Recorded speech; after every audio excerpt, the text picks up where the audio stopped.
Hello, everybody. Welcome to A Good Football Show. I am Patrick Daugherty, joined by Patrick Kerrane, and today we will be continuing our division preview series with the NFC West. We will be joined by NBC Sports Bay Area's Matt Maiocco to discuss the 49ers, and the Athletics' Michael-Shawn Dugar to talk about the Seahawks. Kerrane and I will then dive into the Rams and Cardinals. But Matt, thank you so much for joining us, and I can't even tell you how many different times we have cited you here on this website at rotoworld.com. You have been on the 49ers beat for basically the life of our site and have to be one of the most cited people in the history of rotoworld.com. We really, really appreciate all the news, scoops, and analysis over the years. Well, thank you for those kind words. And yeah, I think I probably started covering the 49ers when you two weren't even about the life of the website, probably the life of both of you guys.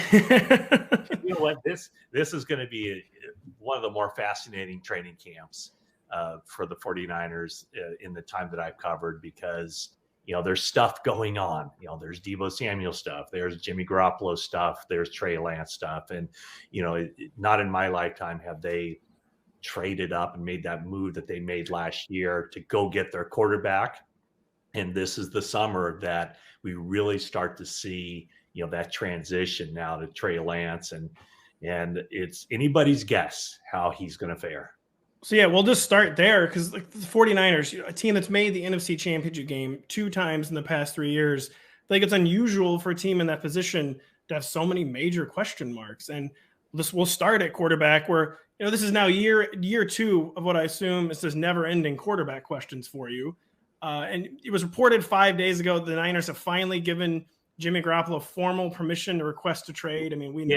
Yeah, I'm going to cut you off a little bit here. We reported that back in March. That's what I was going to say. And and so that was, I'm not sure why that came out last week the way it did nationally, but John Lynch told me at the owners' meetings March 28th that they had given permission. And of course, I mean, there was no secret 49ers were intent on trading Jimmy Garoppolo. So whenever you make that, it was a foregone conclusion that they were going to try to trade him. And Jimmy Garoppolo, 2 days after the NFC Championship game, when the 49ers lost, their season was over, he basically said goodbye to everybody.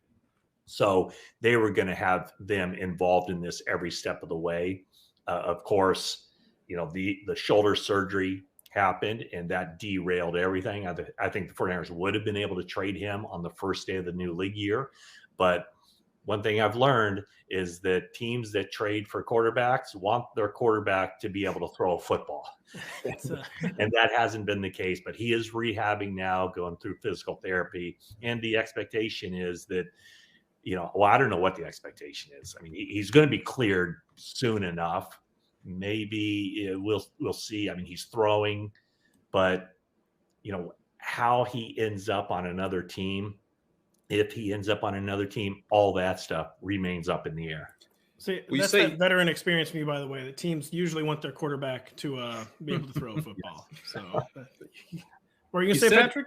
Well, you said if he ends up on another team there, and I think there's still a little bit of a discount in fantasy drafts on Trey Lance, as people are worried that maybe Jimmy does stick around on this roster, but I would imagine he'd have to take like a really big pay cut for that to happen. Or is there a chance that, they work something out where he sticks around, or is this kind of a situation where it's best for all parties if he moves on?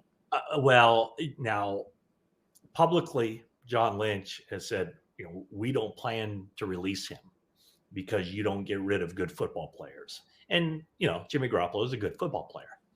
However, I mean, let's look at the NFL landscape. Every season, good football players are being released by their teams because they make too much money. And that would certainly be the situation here where, the 49ers have some of the absolute top players in the game at their positions, and they're paid like it. Guys like Eric Armstead, guys like Fred Warner, George Kittle, Trent Williams, those guys' salaries are rising in these future years. They're going to have to pay Deebo Samuel. They're going to have to pay Nick Bosa.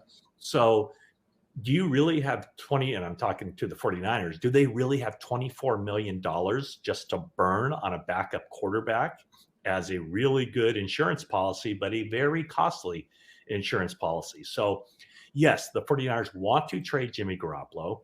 Kyle Shanahan said a month ago that he still expects Jimmy Garoppolo to be traded before the start of the season. When you've already kind of put that out there, haven't you already kind of moved on from that quarterback?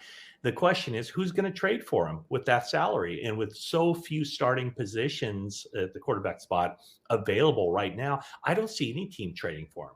So if he comes back to the 49ers,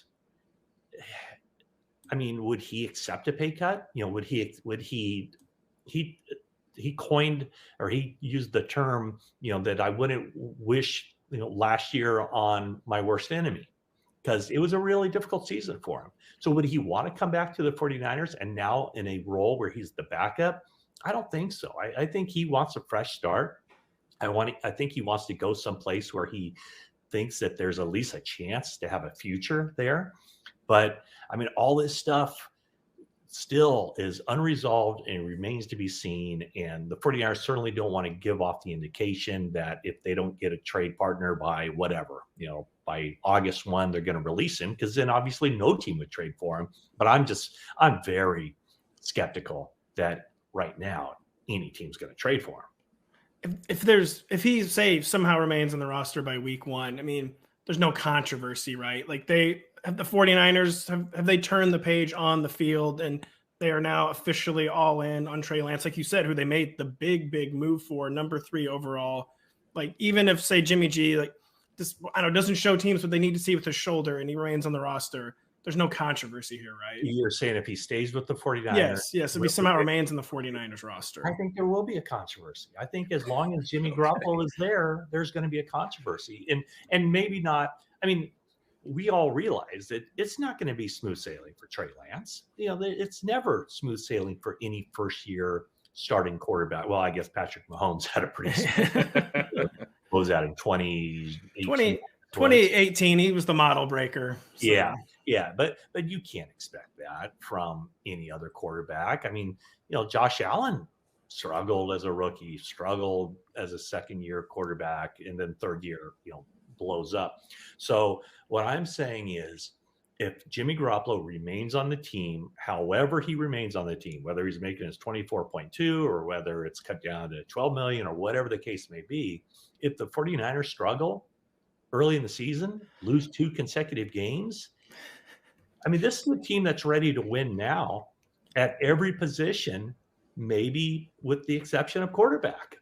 So if quarterback is part of the reason why they lose, I mean, heck, if they lose to the Bears week 1, week 2 against Seattle becomes a must-win game. And people will be going, oh, they don't have time to wait for Trey Lance because they need to get Jimmy Garoppolo. You know what you're getting with Jimmy Garoppolo. So I think there will be that conversation early in the season if Trey Lance struggles. So that's why I think just emotionally, it makes more sense in my mind to just go all in with Trey Lance with no safety net, because if you have to bench Trey Lance at any point this season, then that number 3 overall pick isn't looking so good. And now the future really starts to become in question, because now you have to rebuild that kid's confidence. And I don't know. I just have a hard time believing that there's much of a chance that the season starts and Jimmy Garoppolo is on the 49ers. Yeah, you immediately highlighted just how naive my question was. Yeah, I'm pretty sure there will be controversy, I guess, if Jimmy Garoppolo remains in the roster. Well, and I'll tell you this, there's a good percentage of the 49ers fan base who thinks Jimmy Garoppolo is the best quarterback ever. There's also a decent sized percentage of the fan base who believes that Jimmy Garoppolo is the worst quarterback ever. So there's always going to be this, and he's he's somebody that they love to talk about him. He always captures your eye wherever he is. And so it would just be a huge distraction and a lot of drama if he remains in the building. Yeah, I think you just highlighted the duality of fan there. Matt, you've mentioned Deebo Samuel a few times. He's coming off one of the most unique seasons in recent NFL history, but there's trouble in paradise this offseason. There was Instagram drama trade requests. Unclear if they've been formally rescinded. He's on the 49ers. He seems to be on the 49ers to stay for 2022. Just what is the state of this relationship right now, and how might Deebo's role change this season, if at all? Yeah, I would say the 49ers, I don't know that Deebo Samuel has said, oh, by the way, don't try to trade me. But the 49ers internally have, basically ended all talks, and, that kind of heated up around the draft. Once the first day of the NFL draft came and went, then, there weren't any trade conversations. The interesting thing you mentioned, like the Instagram stuff, which is we're sorry about our generations. Well, hey, no, that's my generation now too. It's true. It actually is. It's everyone's generation now. We all have to apologize to each other for our online the first drama. signs that Deebo Samuel was dissatisfied with the team was when he scrubbed his IG account of all mentions of the 49ers. And so he requested a trade. He's never said why he's upset or was upset. There's been speculation, is it his role as, a dual threat wide receiver, pass catcher, runner? He's never said that. He has a very good relationship with Kyle Shanahan. And so if he had an issue with his role, how he's being used, he has the open door policy. He and Kyle Shanahan would speak for hours every Tuesday during the season, kind of going over stuff and talking about life and football and everything else. So it's not like he didn't know who to talk to about his evolving role last season. So we really don't know exactly what drove him to request that trade. I'm not sure we will. I don't know that he's going to be forthright when training camp opens. Now, he did come to the mandatory mini camp, which to me was a signal that maybe, the frost is thawing a little bit. And he looked, if you didn't know that he had requested a trade, you never would have been able to figure out that there was anything wrong, because he was smiling, he was joking, he was conversing with teammates on both sides of the ball. But with training camp opening, Deebo Samuel is grossly underpaid, scheduled to make $4 million this year. He should be making 5 or 6 times that amount. I can't imagine that he will step on the practice field without a new contract. And I would think that the 49ers understand that, and they probably don't want him to step on the field without a new contract. They don't need him to be on the field and practicing and playing in preseason games. They need him September 11th when the 49ers open against the Bears. And how they use him remains to be seen. I would think because they have more depth now at the running back position, that they won't need to put him in the backfield. I mean, they did it last year by necessity. Other than Elijah Mitchell last year, they really didn't have a running back that last year they felt comfortable with and confident in.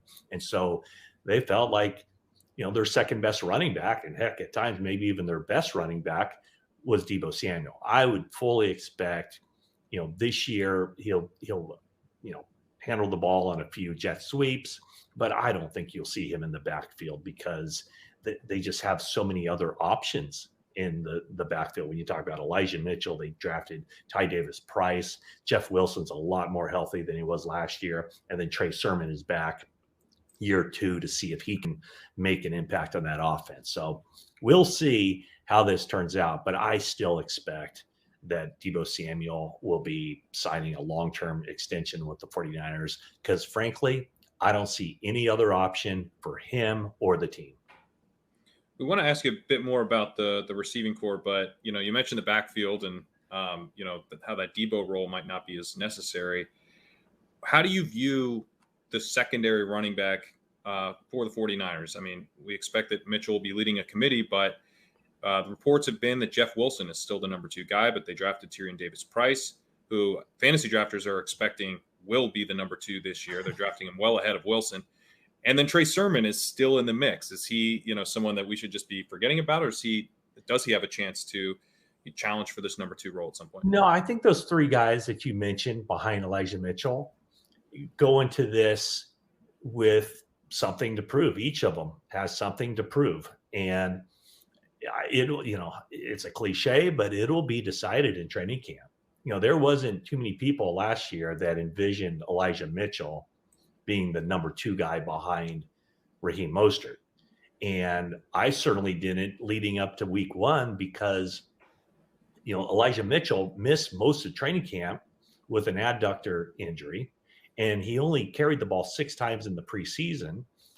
And so what the 49ers saw behind the scenes in those limited reps, and probably his knowledge and decisiveness in that system, led them to just have him leapfrog everybody else and become the number 2 back. So, you mentioned Davis Price. If he steps in, he's a big guy. He's, probably the more of all those guys, I guess he's a big guy. He looks like more of an every down back than Elijah Mitchell does, just from his size. And Mitchell took a beating last year. I think he missed 6 games with a variety of injuries. So I don't know that they want him to have that kind of workload that he had last season.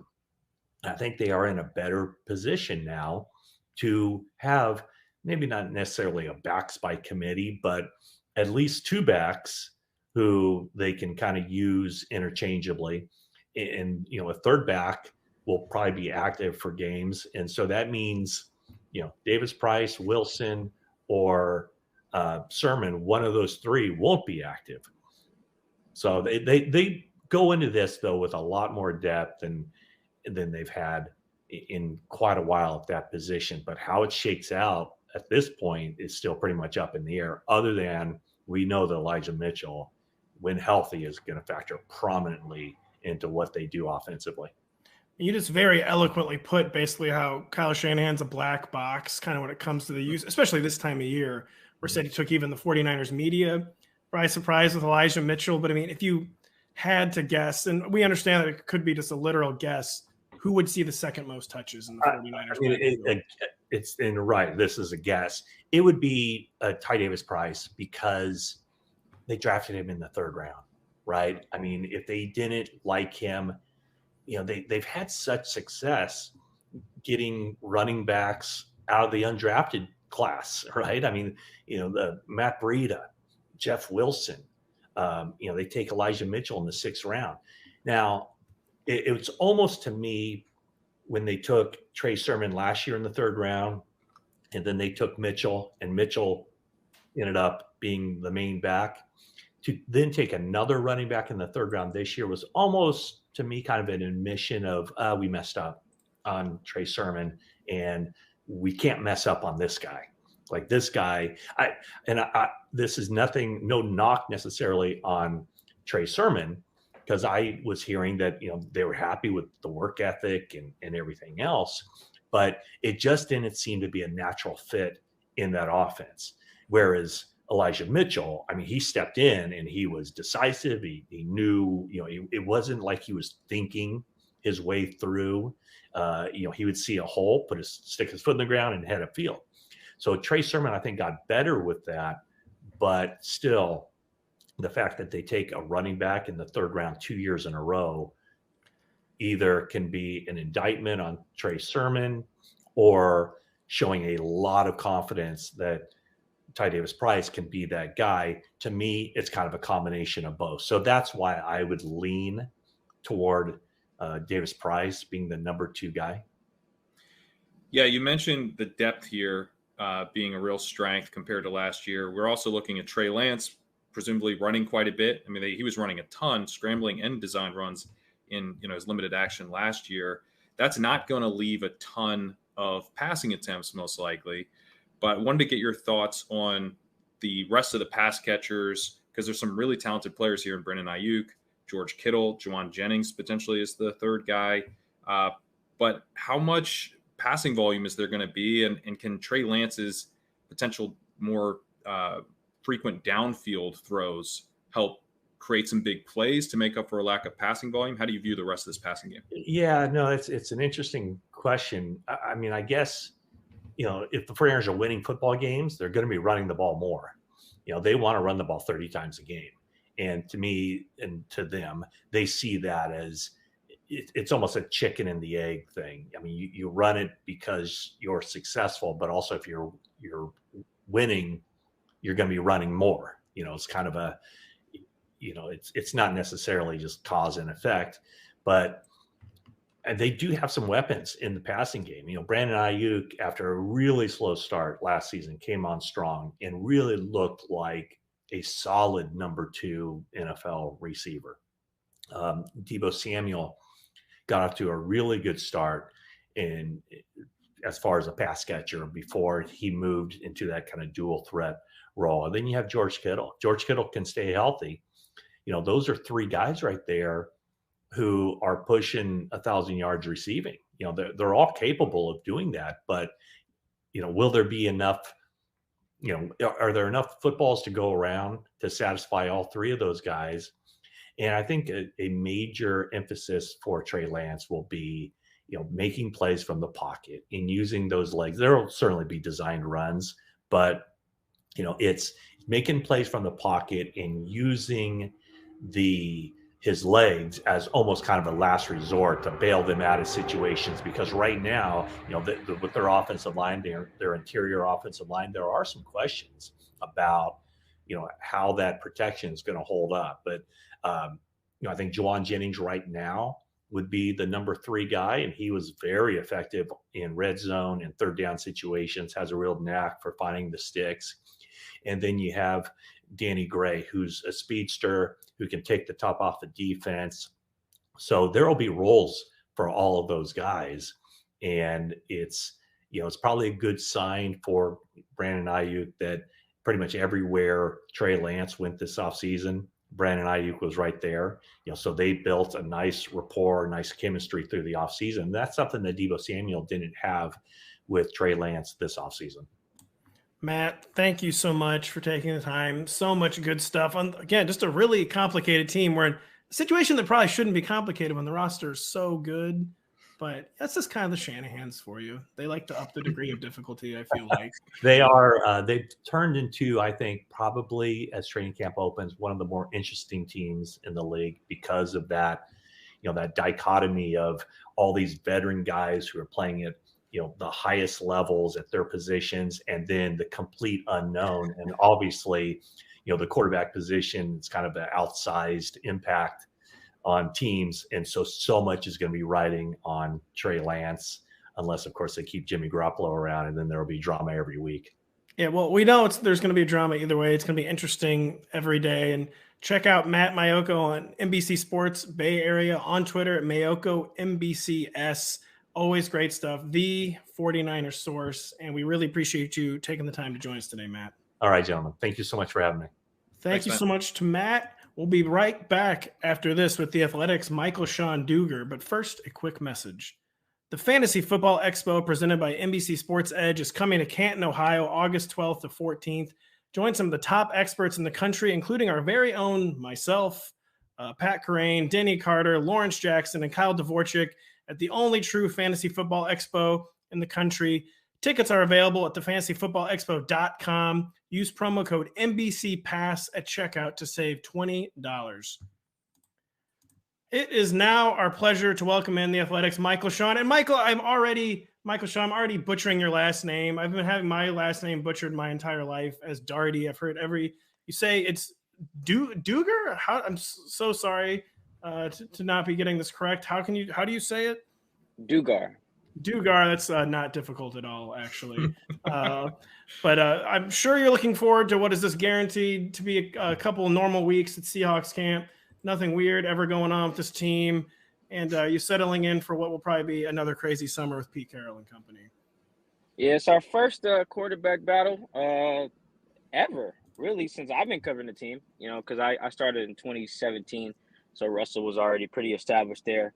And there weren't that many even interesting position battles since I got here. It was like fifth receiver, backup running back, maybe starting running back a couple years, maybe some tackle spots here and there. But then Dwayne Brown settled that. And even Jermaine Ifedi, as streaky as he was, never really had any competition. So, legitimately we get, an intriguing competition at the most important spot and the most intriguing spot on the field, even though neither guy's like a Pro Bowl caliber dude. Like that'll be kind of, semi fun to follow all summer.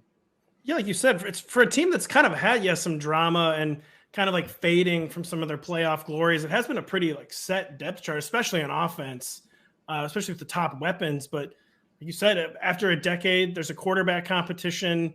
Let's get right to it. I mean, you might be guessing, maybe everyone's guessing, but if the season were starting today, would it be Drew Lock or would it be Geno Smith?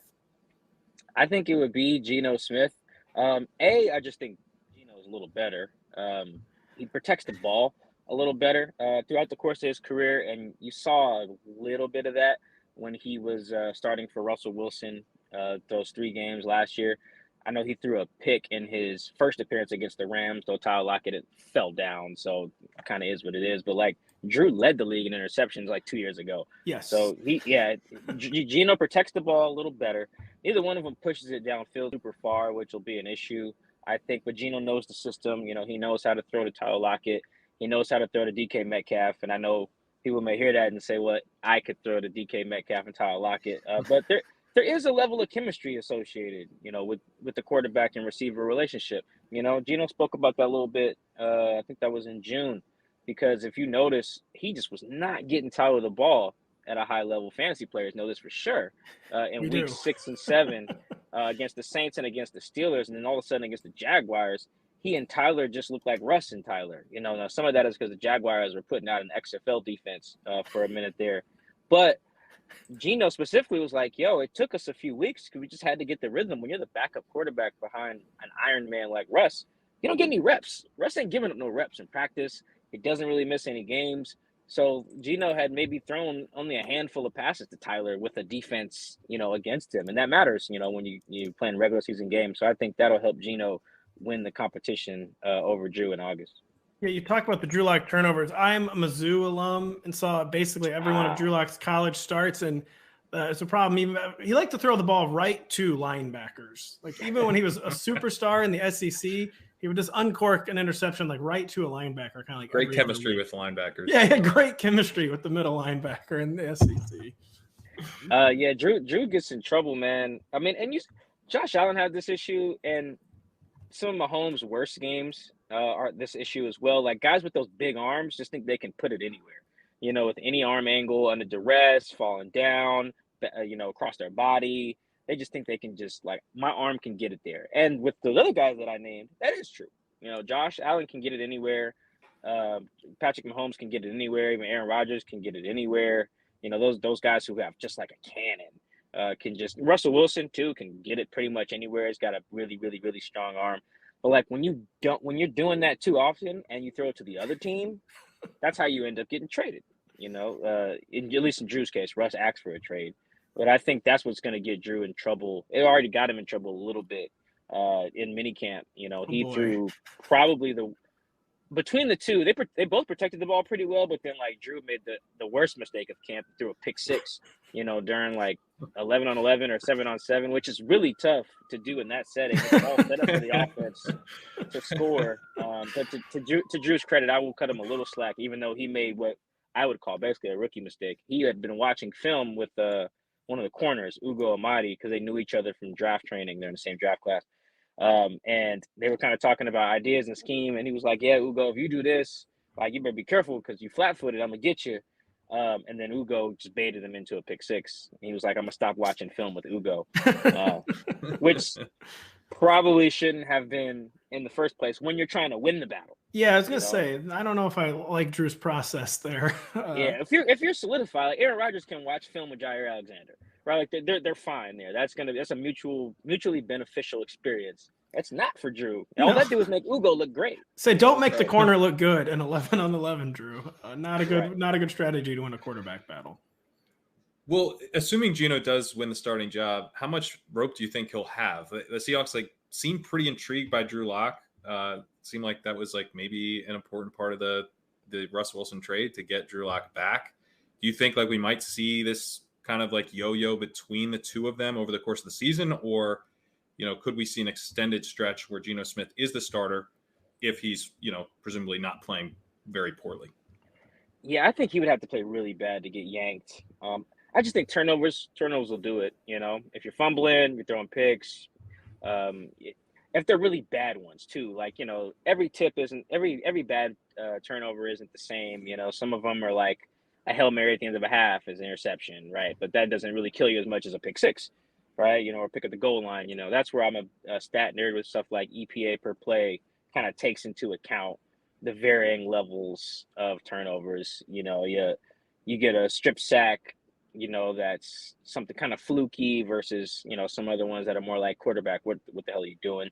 So I think Gino's going to have to turn it over a lot, and they're going to have to get like embarrassed in some games, I think, and which could happen easily. It could. They didn't get embarrassed in any last year. Like even the ones Gino lost, they weren't embarrassed in any of those. They took the Steelers to overtime, lost to the Saints by 3 at home on Monday Night Football, and then smoked the Jags. So like they were fine. If that's the case, if Gino just plays like he did in those 3 starts last year, then Gino will start the whole year, because that's just getting blown out just changes things for teams. Like the owners don't like that, GMs don't like that, people paying for tickets don't like that. You know, the broadcast networks don't want to put you in fighting to flex you in if you're getting smoked, right? So I think that is something Seattle hasn't had to deal with consistently. Even like last year, they had like I think they might have had a positive point differential, but had a losing record. That pretty much means they were a competitive team versus like the Steelers and Raiders, whose point differential said they stunk, but still somehow made the playoffs, right? So I think for Gino to get the hook,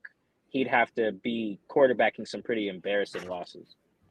That makes me feel better because I'm kind of with you that I think Gino is the better quarterback, so I prefer he'd be in there.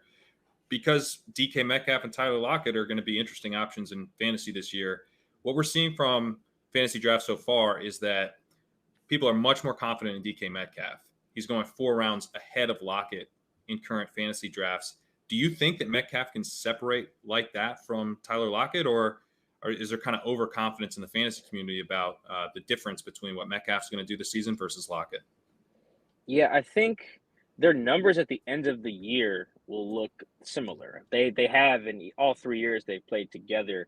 The difference is fantasy players know is Tyler is real boom or bust. He will go a few weeks with, you know, 2 catches for 46 yards or something like that, and then randomly have like a $160 and 3 touchdowns or something like that, which is great for Tyler because it all averages out to show that you're a great player.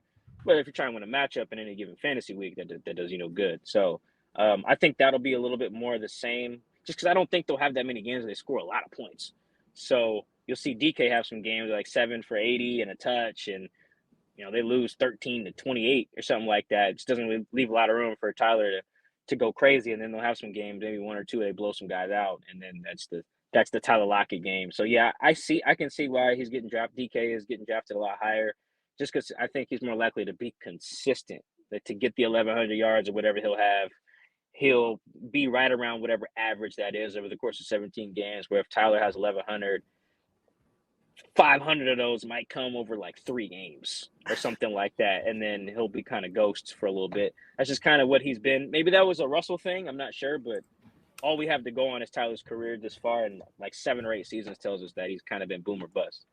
Yeah, we hope we call that better in best ball is how we and we hope that was Russell Wilson, because like you said, it'd be like 3 or 4 games of like 4 catches, 42 yards. Then he like flirts with like setting the single game receiving record. Yeah. It's really, he had 2 games against Arizona, I think in 2020. Oh yeah, that was a great fantasy meme. That was like the talk all year. He just needs to play the Cardinals again. He'll get 324 yards that game. Yeah, he combined for like 400 or something against them in 2 games with like 6 touchdowns or something like that. It was ridiculous, those 2 games against them. But yeah, then he had some games against like the Vikings, too high teams that play too high coverage. Maybe that'll help fantasy. Teams that play too high, Tyler's not as adept at killing that for whatever reason. But then again, that could be a Russell thing. So I'm not sure if that holds true with the new quarterback. So we know that Metcalf and Lockett, maybe we don't quite know what the order will be on any given week between Metcalf and Lockett, which has been typical for them. We know they're the top 2. I mean, who is the clear number? Maybe not clear, it's not the right word. Who is the favorite to be the 3rd passing game weapon? Is it Noah Fant coming over for the Broncos, or is it someone else? The fantasy community, I think, assumes it's going to be Noah Fant as the 3rd passing game option, but is that reality? Yeah, I think so. I think there'll be like a huge, like if I'm drafting, I'm in 3 leagues. So, I mean, I I get how the game goes. Like I'm not a very good fantasy player though. Let me preface that. Same. Kerrane is really good. Relative to you're my fine. knowledge of football, I'm a decent player, but you would think that because I watch film, I know stats, I'd have a leg up. But relative to my knowledge of football, my skill level the gap is pretty significant. But you're spending too much time giving us actionable information and maybe not getting to act on it yourself. Yeah, well, I overthink things too. Like that too high thing I mentioned, it'll be true every other game except the 1 week Tyler plays a too high team and has 170 yards, something like that. So, I think there will be a gap though. Put it this way, I don't think anybody on the Seahawks is worth having on your fantasy team other than Noah, DK, and Tyler. I think the drop off after that is like stark. Kenneth Walker maybe. But running backs, everybody who plays fantasy knows they just one injury can just kill your whole team on there. But I think those three are the guys to have, especially if you're in full point PPR. Because I think Noah might be by far the number 3 receiver, like way ahead of Will Dissly, way ahead of D. Eskridge, way ahead of Freddie Swain. Like I could see Noah being pass catcher 3 in this offense by a pretty significant margin. I think Gerald Everett was last year over Freddie Swain by a pretty good portion as well. And Gerald didn't even have that great of a year. Whereas I think Noah will get used a little bit more because quarterbacks that don't throw a ton downfield tend to throw to their tight ends a little bit and running backs a little bit more. You see like Tom Brady's career trying to kind of reflects that a little bit. So yeah, I think Noah, DK, and Tyler in some order are your 3 pass catchers to have in Seattle's offense. See, Kerrane is chomping at the bit to ask you about the backfield, but so you don't see maybe a potential second-year move for D. Eskridge after kind of like the lost rookie season. You don't think he's going to be able to force his way like into that top 3 mix?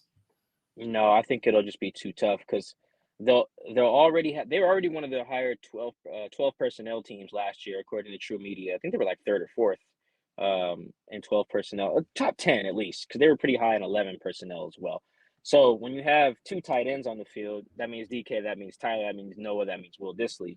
Well, you don't have a 3rd receiver. And then the times you do have a 3rd receiver on the field, well, you're probably throwing it to Tyler or DK or Noah anyway. Yeah. Right. Or dumping it to Rashad, screen pass to Kenneth Walker. I just don't see a lot of targets coming that 3rd receiver's way. And for the most part, that holds true on most teams. Like I don't have the stat in front of me, but I'm pretty sure the number 3 receiver on any given offense probably averages, I don't know, probably like 500 yards or something like that. Maybe 30. If they're lucky, yeah, it depends. Yeah, 30, 40 catches, maybe. Like a number 3 receiver. Like I'm talking just receivers, not pass catcher. Like a 3rd receiver doesn't really go crazy in any given offense. So I think that I would stay away from D. I'd stay away from Freddie. Not to say they can't be productive. I just don't think they'll be consistent enough to be worth having in your lineup unless you got a lot of injuries or a lot of bye weeks. Yeah, the classic better in real life than fantasy. Drew Lock, Drew Lock, Geno Smith aren't really known for going 4 or 5 weapons deep in fantasy. So that makes a lot of sense. Michael-Shawn, it appears the consensus, like I was going to say amongst Seahawks media, I don't really know who's creating this consensus, but is that right now Rashad Penny is safely ahead of 2nd rounder Kenneth Walker for lead back duties. Is that your sense as well? And just how might the touches shake out between Rashad Penny and Kenneth Walker? Rashad Penny was maybe the best running back in football the final 5 or 6 weeks of the season last year. And then Kenneth Walker with huge real life draft capital, big time prospect. Just what is your early sense there? And how do you see the touches shaking out between them? If Rashad is healthy, I don't see Kenneth getting a ton of burn early on. I guess I should preface this by saying this is assuming Chris Carson's neck injury prevents him from returning to the lineup. I think if Chris doesn't pass a physical here on Wednesday or whatever, he'll end up on the PUP list. And then it becomes more of a waiting game from there. So assuming Chris is on the shelf here, then I think Rashad will be the guy. Like he'll be the starter if he stays healthy. But anyone who's been following the Seahawks for the last 4 years understands that that's no guaranteed, proposition. Rashad made it through his rookie year with a few injuries and was okay, but then after that, it's just been injury, and then he just turned into Barry Sanders for the final month of the season last year. But was that a blip? Was that a trend? Who knows? A lot of that's offensive line dependent. They could have 3 new starters on the line, this year. So I can't really feel great about that because you're asking. There's just too many variables that Rashad can't control. It's staying healthy, and then it's the O-line's blocking. Two things I just don't feel great about right here in July, whatever day it is. So if he's healthy, though, I think he's the guy. The thing is, though, they like using the hot hand, too. So Kenneth gets in there because Rashad's tired, busts an 8-yarder, busts a 10-yarder, 11-yarder here. Rashad could be shelved the whole rest of the game. Yeah, who knows? But I think Rashad will get that first look just because he was so damn good, to end the year last year. You said Barry Sanders. He seriously looked like Adrian Peterson sometimes. So some of these like long, powerful runs. And like that was one of the things always holding him back. I felt like injuries were the main thing holding him back, but he was never allowed to get into rhythm. And the first time he got into rhythm, he was amazing. And now they've like set up another situation where it's gonna be very hard to get into rhythm with a second round. Yeah, he's a rhythm rusher for sure, and he's been saying it for years. I've known it for years.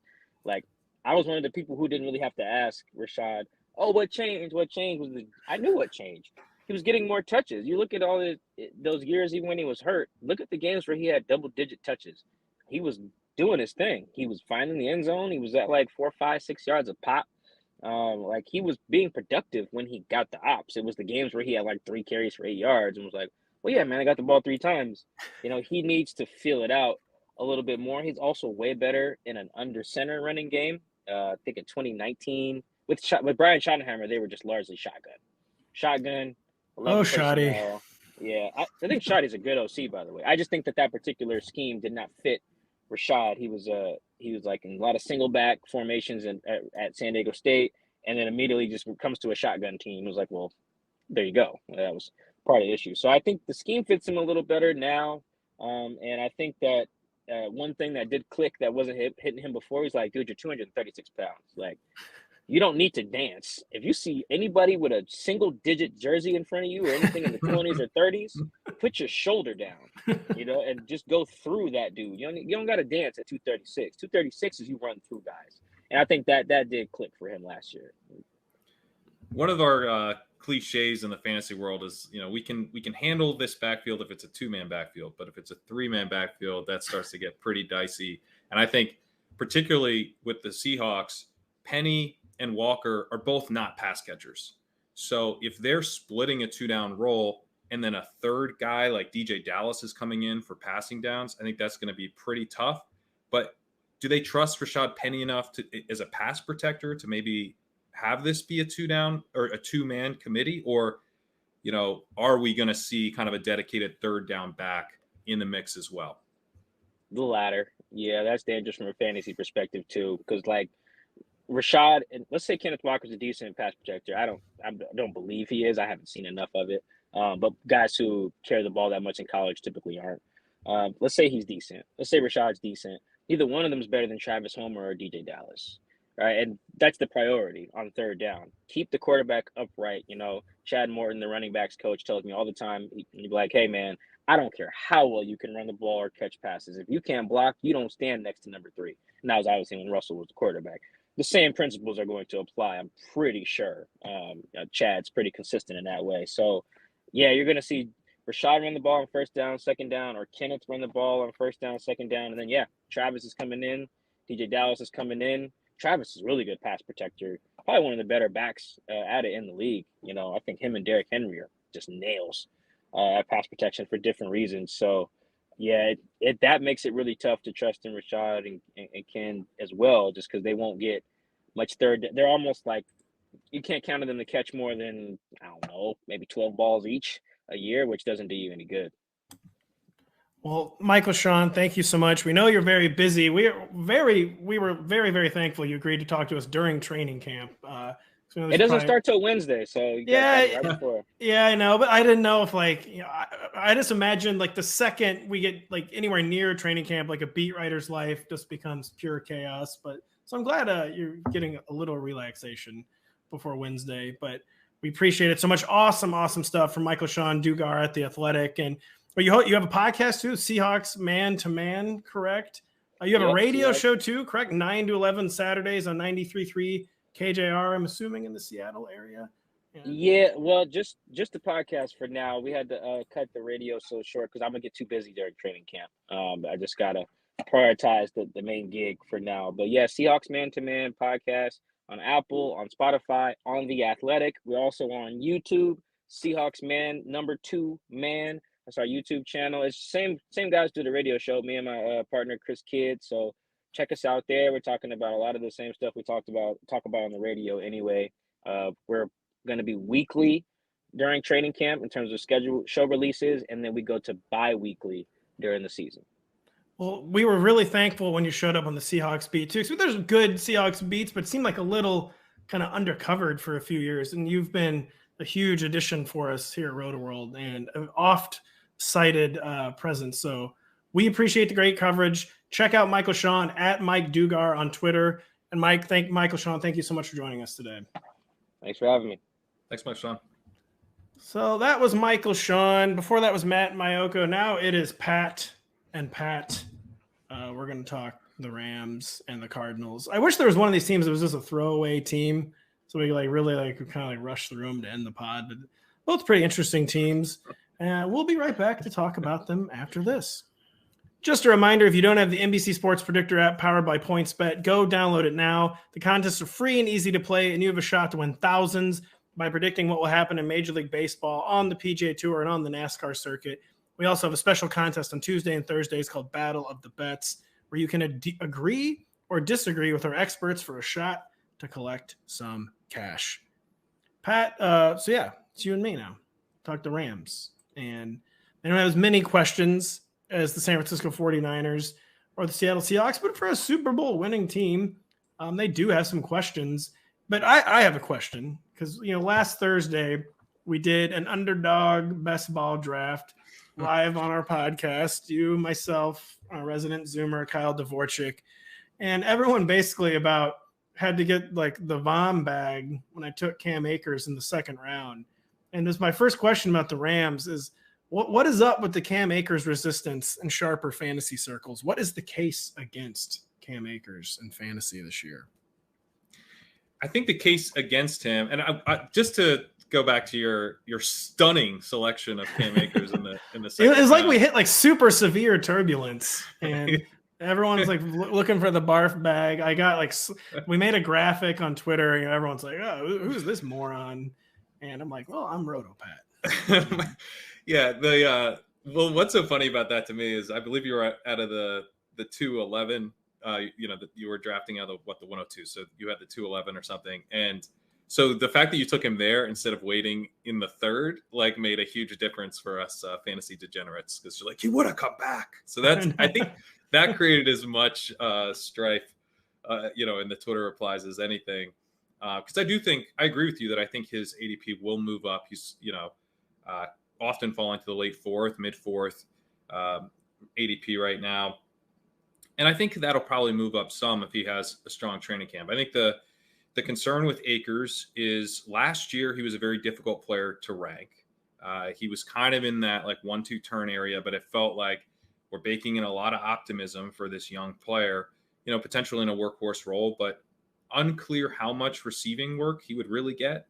And he has not been all that strong of a receiver. Yards per out run of 1.14 as a rookie, 1.13 in limited action last season. That's not bad, but it's not like he's this kind of clear-cut 3-down workhorse when he's healthy. And then he just didn't look good coming off the Achilles, which obviously was one of the fastest Achilles returns we've ever seen. So, you can definitely not take that as an indictment of his talent level anymore. But at the same time, he's still going to be fairly fresh off an Achilles tear. It's usually kind of a 1.5-2 year injury. So entering the season, is he going to be even a complete bell cow rusher, or is he going to be in kind of a committee with Darrell Henderson? Are they going to be feeling things out? Is there a chance that Darrell Henderson actually takes over as the starter if Akers looks like he did in the playoffs? Okay. So, I think maybe there is, because they phased out. I'll get into that in a second. I don't think they like I don't think Sean McVay likes Darrell Henderson. Yeah, I get the same. Kind of the major problem. And you can finish your Akers talk there, but we'll get into that then.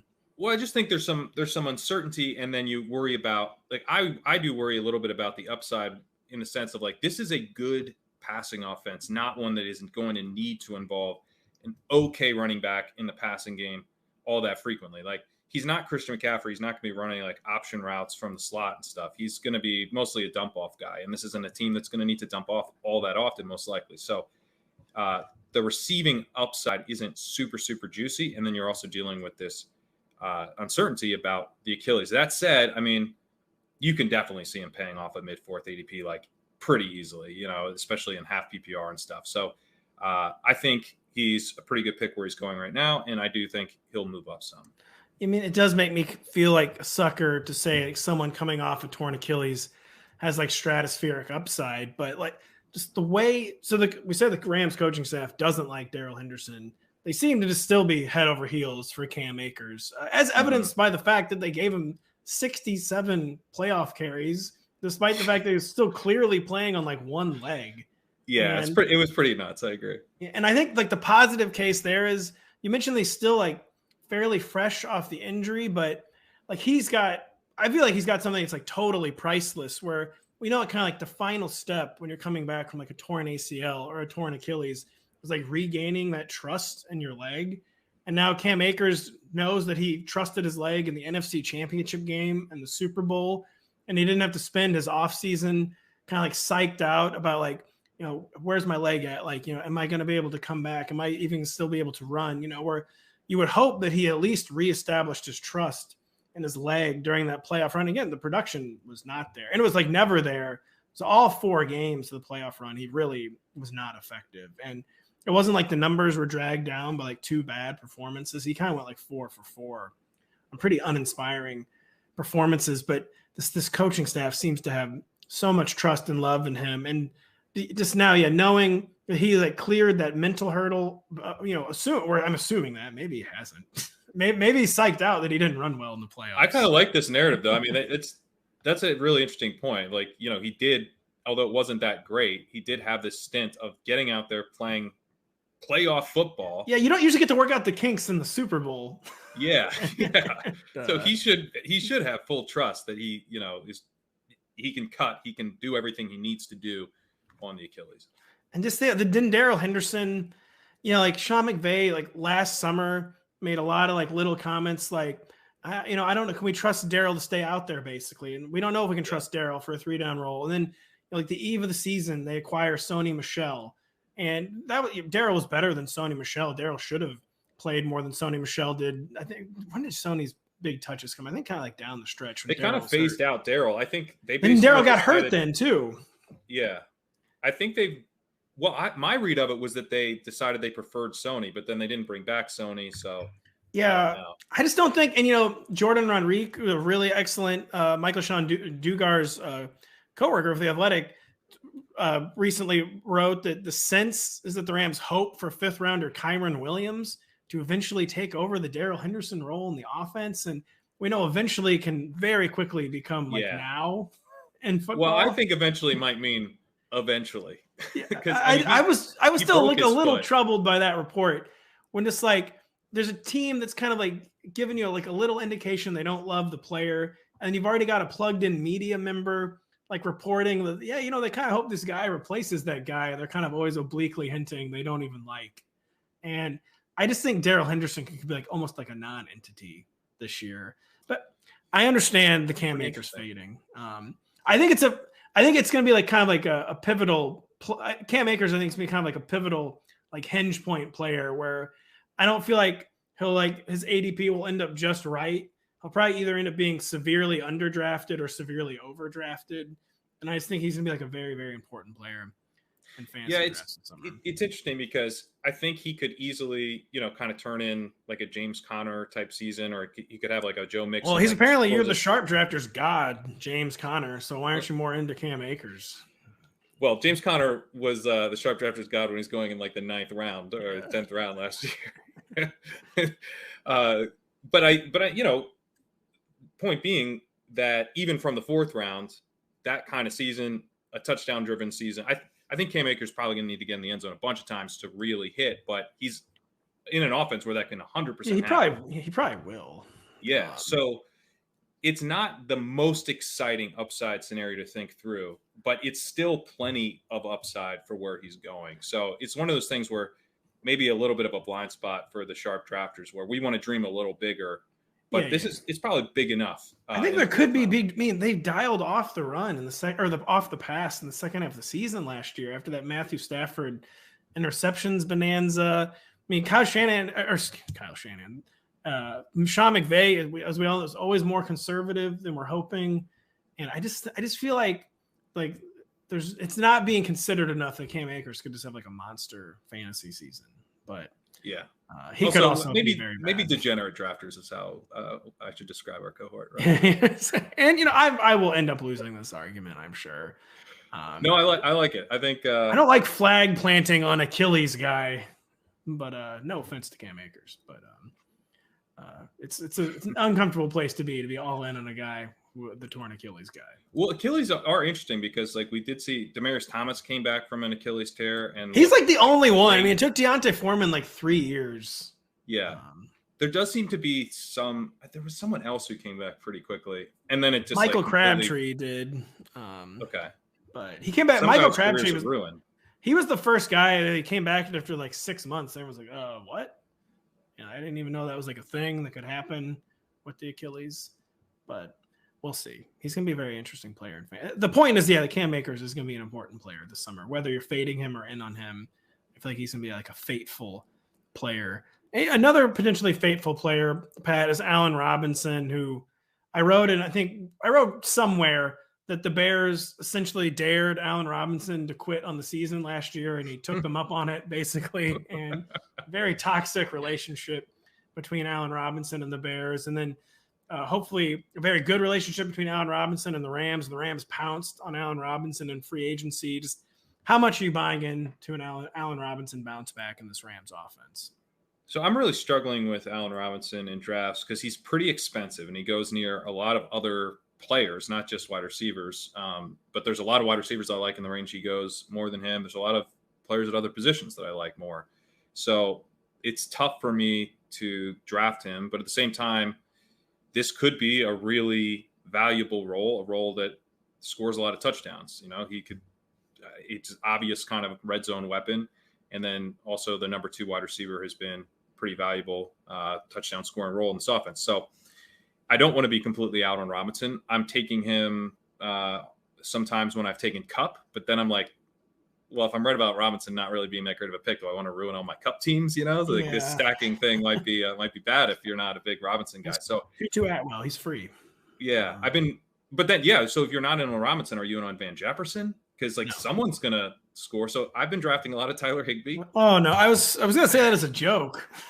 He's going like as one of the last. He's going just ahead of like Hayden Hurst and Austin Hooper, way behind Everett. Not way, but like significantly behind. Like almost I think around. People are fed up. They're fed up by Tyler Higbee. They don't like that he drops the ball and kind of just falls down when he does catch it and can't score a touchdown to save his life. No. I don't know what it is, but they seem out. But I think for an extremely cheap price tag, he's interesting. And then the other reason that I'm slightly nervous about drafting Robinson is Odell Beckham still seems like his most likely landing spot seems to be the Rams. Seems like they can't stop talking about that either side. Right. Like almost like a Gronk, like Bucks thing. Like it just seems like everyone, not Gronk this year, but kind of like everyone just thinks eventually he's just going to be back with the team. Yeah, I do. So if you think about like Robinson in these, tournament style drafts where really what matters is doing well weeks 15, 16, 17, and particularly 17. Is Robinson even the number 2 guy, or is Odell Beckham back with the team and pretty much healthy, healthy enough to kind of ruin your Allen Robinson selection in like the 4th round? It's not like he's cheap. Yeah.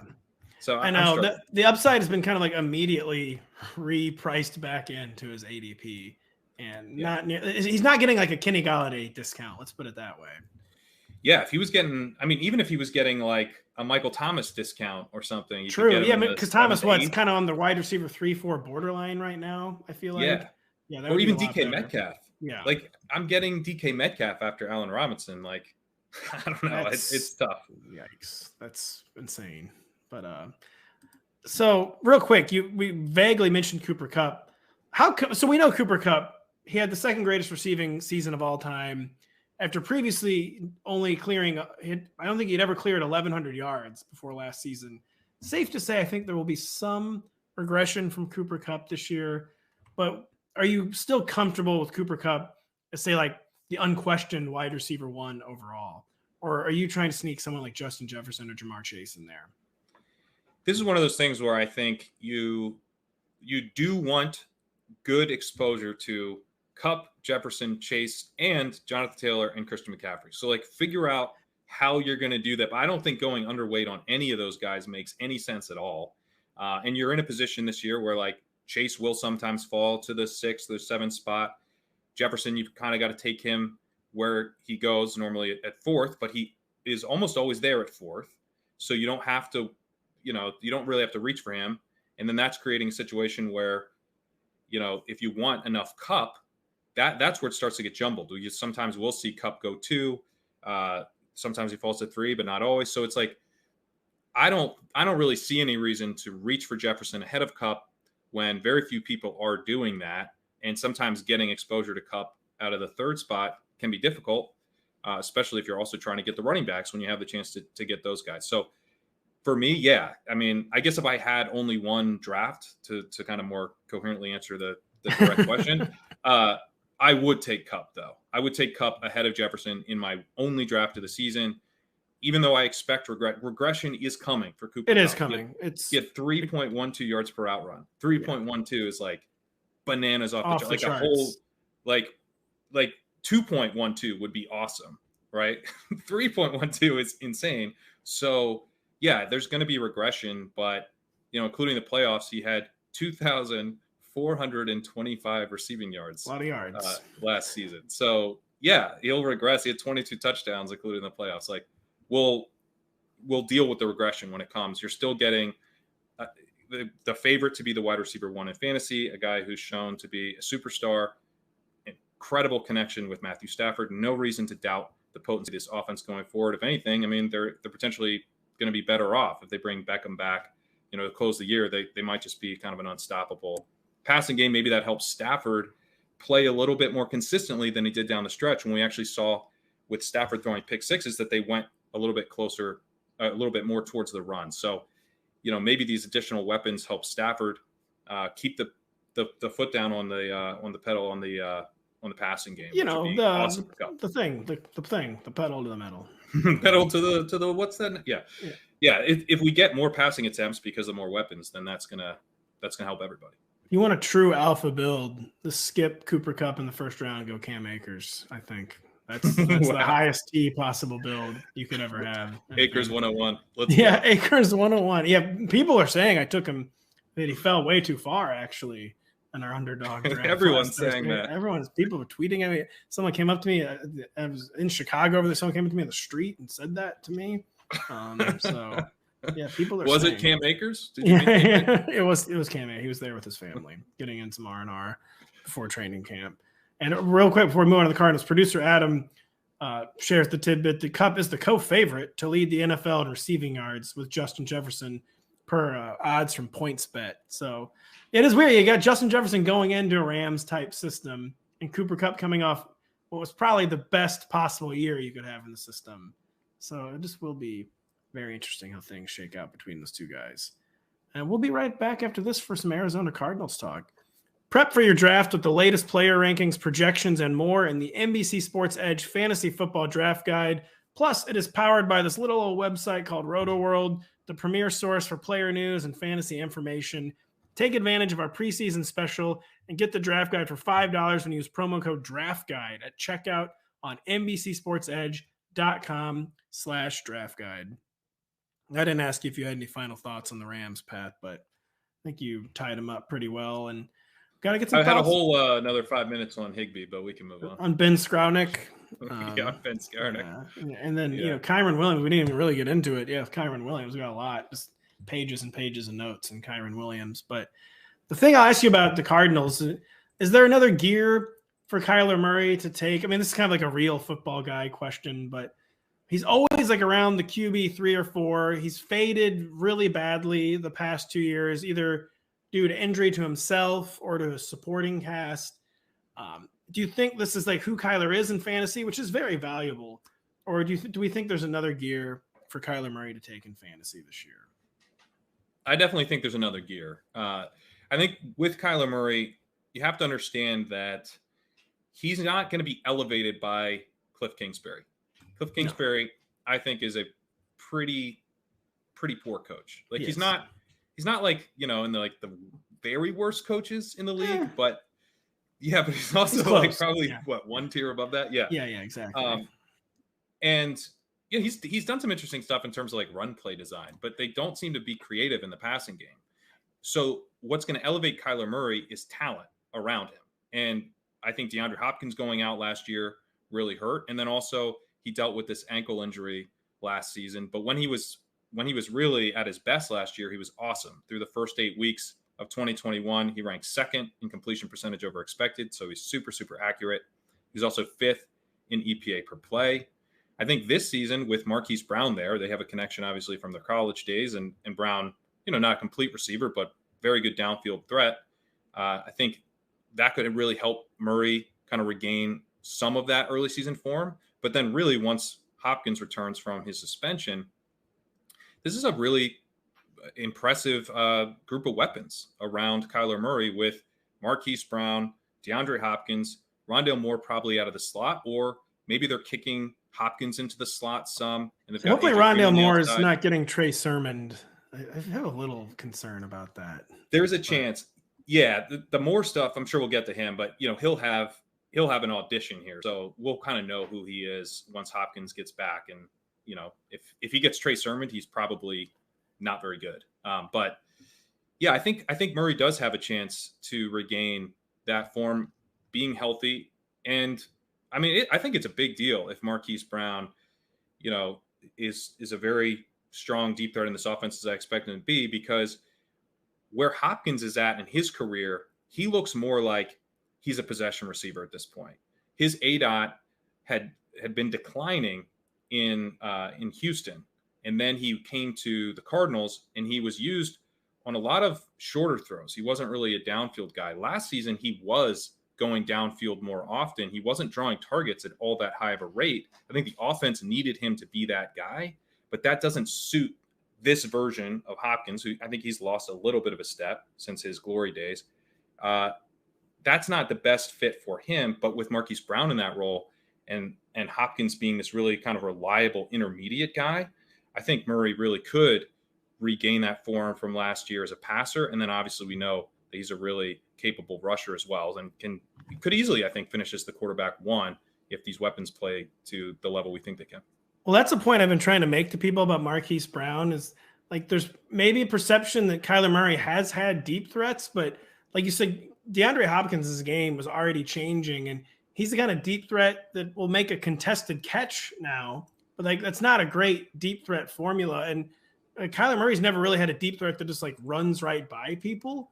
Like Christian Kirk never really did that. Like a lot of these other guys never really did that. And Marquise Brown, so Kyler Murray, as we know, has like just a massive arm, and he's finally has a deep threat that Marquise Brown's the kind of guy who just like runs right by people. And it could be a totally new dimension to Kyler Murray's game. And Murray has a great deep ball. Like for all the stuff about, the horizontal raid, which, that's not on Kyler, that's on Cliff. But the thing is, like, there's not a ton of intermediate throws in the offense. We see a ton of short throws in the offense, but Kyler throws deep, and he throws deep well. So if you've got Brown streaking down the sideline wide open, Murray will hit that throw.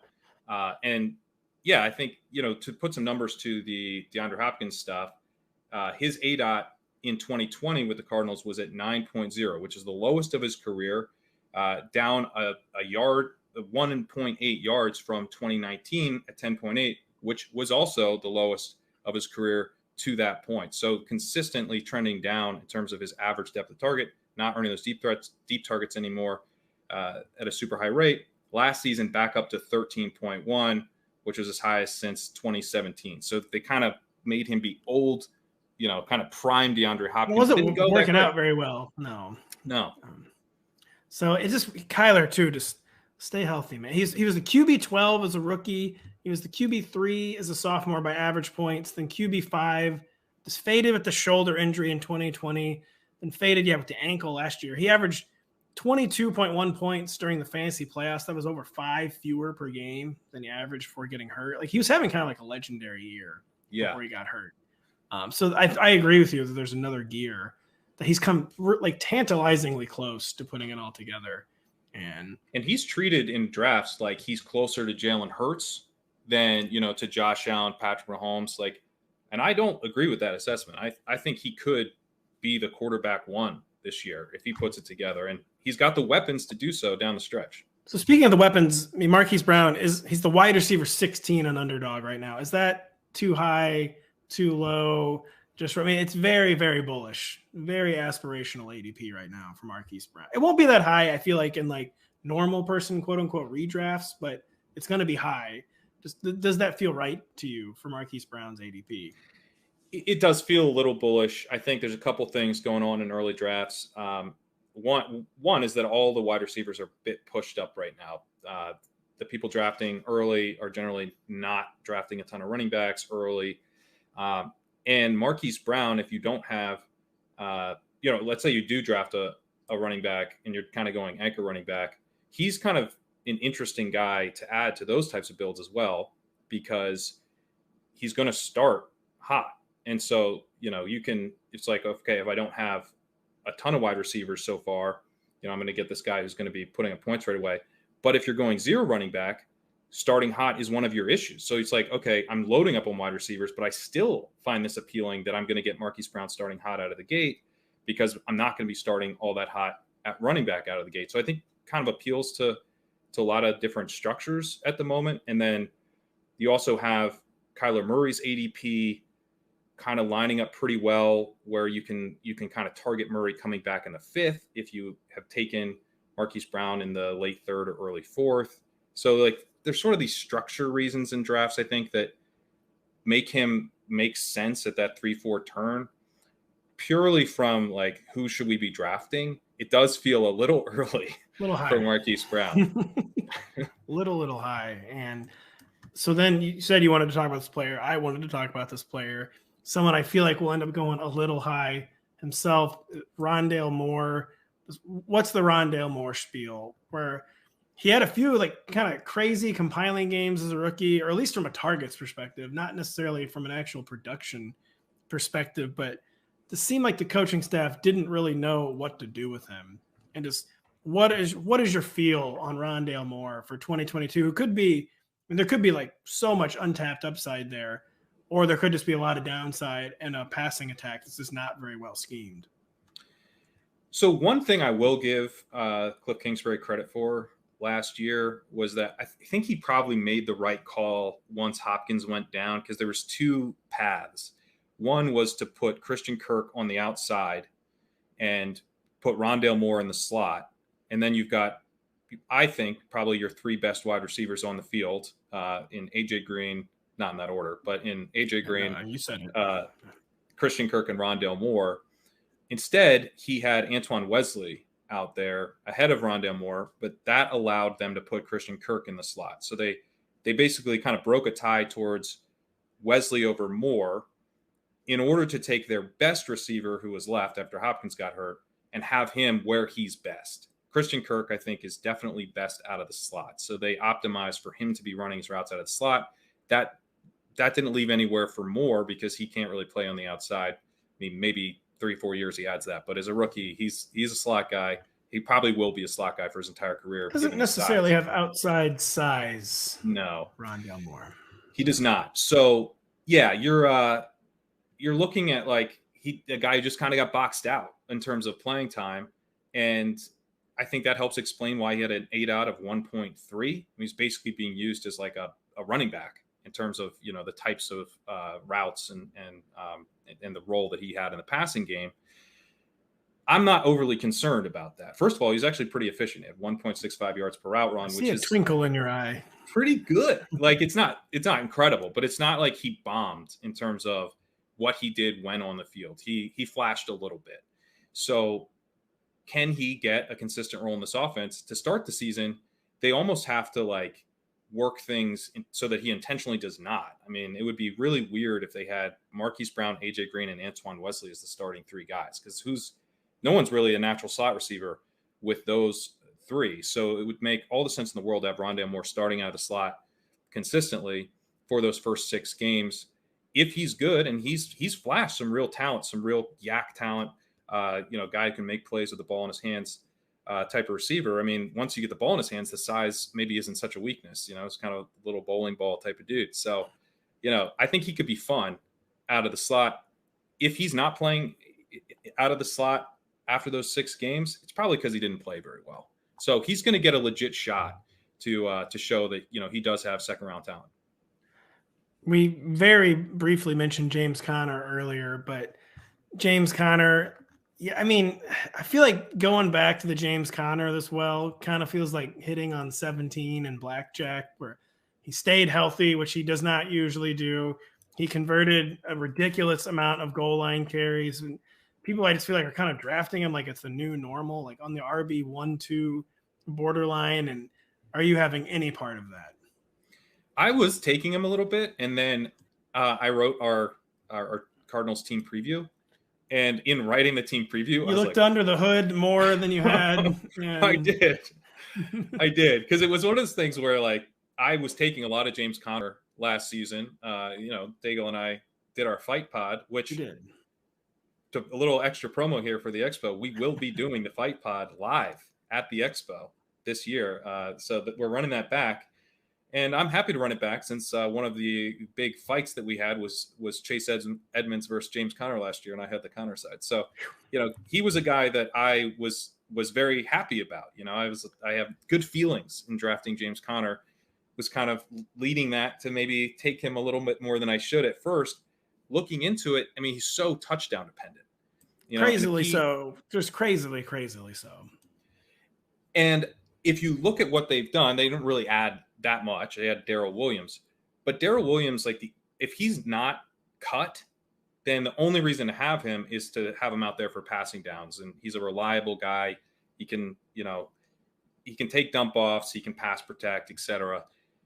If it's not Darrell Williams, I think it might be Eno Benjamin, who's kind of in somewhat of that role. But the signing of Darrell Williams was a signal, I think, that they want probably someone in that type of role. And so if that is the case, then Conner is going to be very touchdown dependent yet again this season. And at this price, that's a difficult bet. Now, he has started to drop a little bit. I've seen him in the 4th round.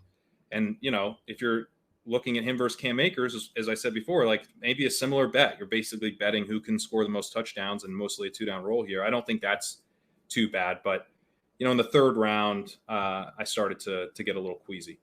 It just kind of seems like an easy fade for a guy who – he's 27 now. He's really never been an efficient rusher. He's had a lot of trouble. Last year was the first time he ever appeared in more than 14 games, and it was only 15. He still missed 2 games, and guys are injury prone, quote unquote, until they're not. Maybe it was just fluky bad luck before, but yeah, a guy who's never been that efficient.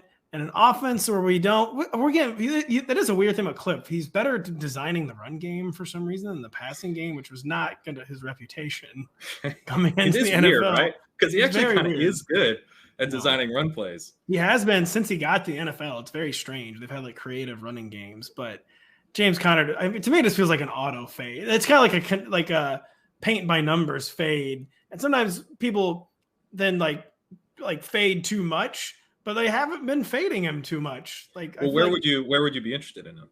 Nowhere. just straight up nowhere, to be honest. I'd rather have Alvin Kamara. I'd rather bet on Alvin Kamara bouncing back. I'd rather bet on Travis Etienne's upside. I'd probably rather have him than Zeke. So I don't know. He needs to fall at least 3 or 4 spots. But maybe it was more RB 16, 17 instead of 13, 14. It wouldn't strike me as so egregious.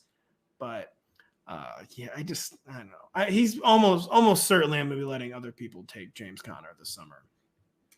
Yeah, I think if he's still sticking around in the 4th, I drafted him, I think, the other day in that range. That's where I'm starting to be like, okay, now, I'm not paying a ton here, and this feels like a spot where maybe I can just bet on touchdowns, which he will be doing in unchallenged. leagues, but he will be unchallenged. On the goal line roll. I guess unless it's Kyler Murray.